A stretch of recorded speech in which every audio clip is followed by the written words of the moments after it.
Við ætlum að fara næst í fyrirsættum 5, það er RÚV sem að sagði frá þessu magnaða máli. Nokkrum starfsmönnum ríkislögreglustjóra var sagt upp störfum í gær í sparnaðarskyni á sama tíma og greint frá 20 milljóna viðskiptum embættisins sem stjórnarráðgjafa.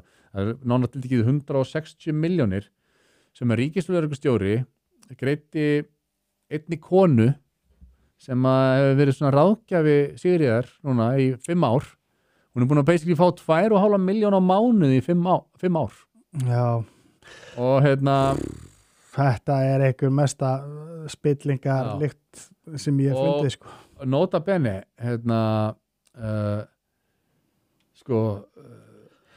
tímaskýrslur sem að loksins fengust afhentar, sem að RÚV var búin að biðja í marga mánuði, tímaskýrslur þessar konu, þær vöktu enn fyrir spurningar.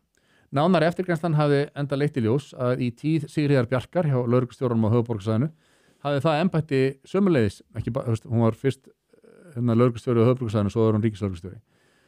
Það embætti hafði sömuleiðis átt í talsverðum viðskiptum við þessa konu hjá Indru ráðgjöf og miðjan mánuð fengust þær tímaskýrslur afhentar 20. október og svo var aftur óskað, ok.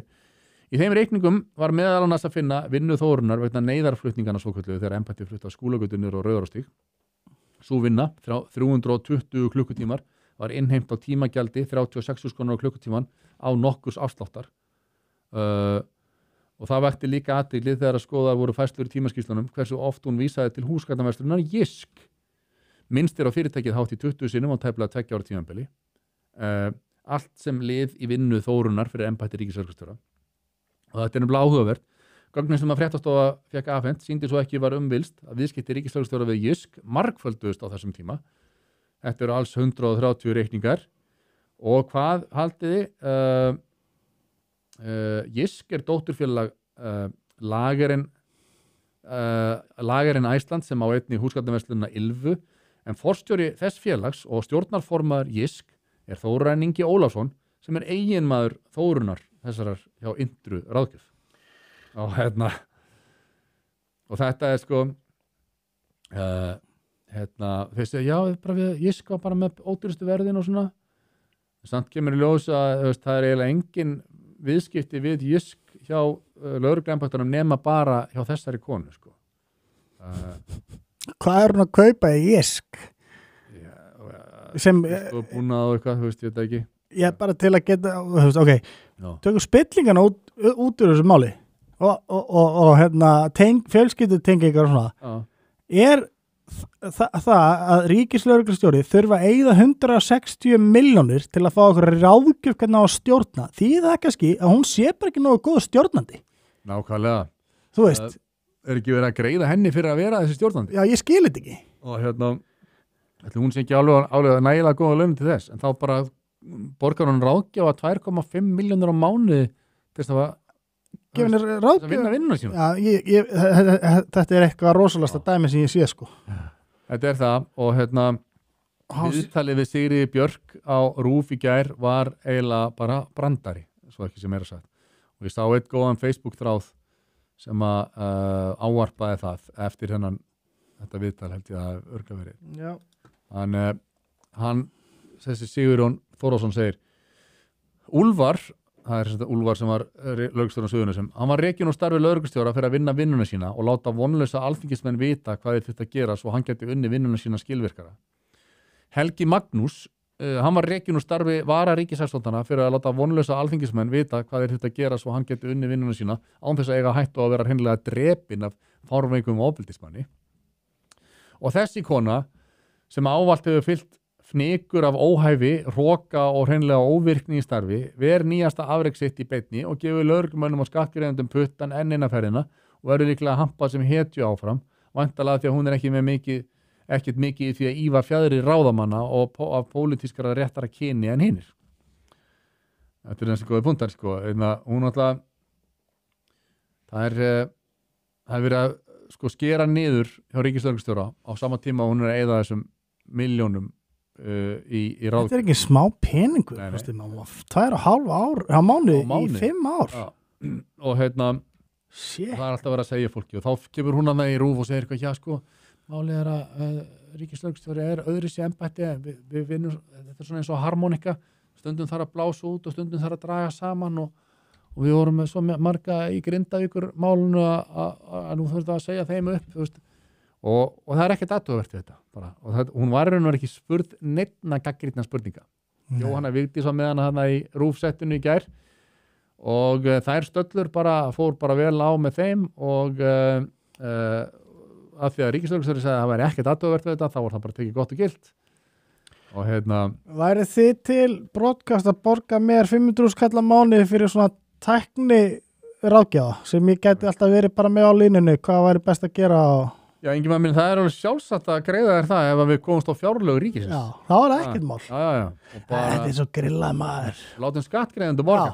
Það er ekkert mál. Þetta svo fucking veikt, sko. Þetta alveg... Og það sé ekki ennþá búin að segja af sér.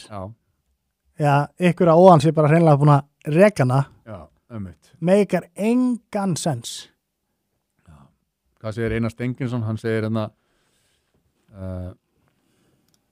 segir það er sorglegt að sjá hvað fólkið á plani hefur oft lítinn skilning á mikilvægi þess að vera með lean management stílinn í stjórnumstofnun. Hún var þessi ráðgjafi kemur inn með eitthvað sem heitir lean management og hann er svona að skrifa í kaltani að því að sko Fjölnir hjá landssambandi lögreglumanna, hann að gagnrýna þetta sem var eyða peningunum í eitthvað lean management og meðan að vera að skera niður hjá lögreglumönnum. Já. Og þá segir Einar, þetta er sorglegt að sjá hvað fólki á plani hefur lítinn skilning á mikilvægi þess að vera með lean management stílinn í stjórnunstofnana. Með því að fjölga í æðstu stjórnunastöðum fólki sem kann stjórnunafræði og er þess vegna eðlilega á 5-földum löggulaunum er einmitt hægt að fækka 5 löggur á plani fyrir hvern nýjan stjórnunasérfræðing. Og allir ætti að vera glaðir, en það getur löggæslustarfið varla verið markmið í sjálfu sér. Já, menn þetta eru svona þetta eru 3 lögreglumenn á mánuði í 5 ár aukalega. Allavega, sko. Já, algjörlega. Og þegar að lögreglumenn eru í, sem sagt, þeir eru í miklu hallæri og þurfa miklu frekar að fá meira fjármagn heldur en minna, þá að vera að skera niður hjá. Og svona til að hendi þessu í feminista baráttuna, þetta eru 3 lögreglumenn hjá kynferðisbrotadeildinni á mánuði sem hefði getað verið fleiri. Að rannsaka kynferðisbrot, kynbundið ofbeldi. Já. Akkurat. Svo ef ykkur allar að fara að beita hún er kona, þú veist, það má ekki gagnrýna. Þetta er svo bilað, sko.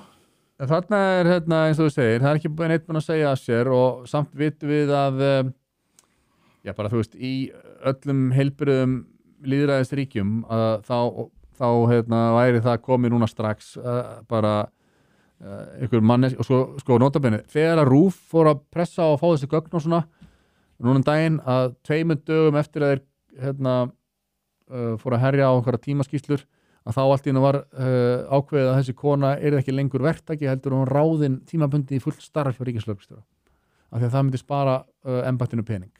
Já, það var ekki fyrir en að þú veist. Já. Maður, þetta er alveg grilla, sko.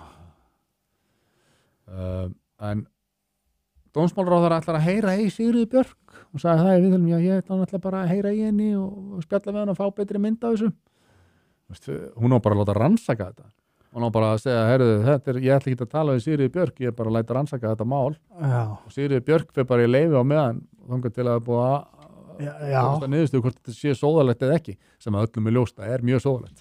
Kæru vinir, takk fyrir að horfa á stutt brot úr Harmageddon. Við minnum á, það kostar ekkert að brosa og það kostar heldur ekkert að subscribe hérna á YouTube-rásun okkar. En ef þú vilt sjá þáttinn í fullri lengd, þá ferðu inn á broadcast.is og nærðir í áskrift. Takk fyrir.